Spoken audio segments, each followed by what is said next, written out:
Let me show you all how I make this delicious, soft, fluffy hop spread. Start with proofing your yeast in some lukewarm water and 1 teaspoon of sugar.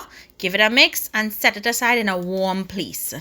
While that's doing its thing, let's mix salt, sugar, and cooking crisco lard or butter to your flour. You're going to use your fingertips and break it into the flour until it resembles fine breadcrumbs. This is what it should look like.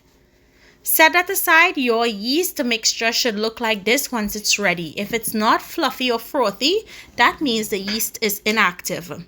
So you'll need to get a fresh pack. Add half of your mixture to your flour and mix that in. You're going to mix it until it looks shaggy and then add the rest once you need it. Now I needed a little extra than 1.5 cups of water.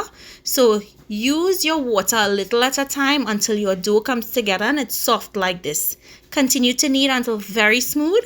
Add some oil, pat it out, and then you're going to cover. Put it in your oven with a cup of boiling hot water to proof. This is how quick it proofs when you try that trick. Press down on the dough and then make your dough balls. You're going to get 12 dough balls.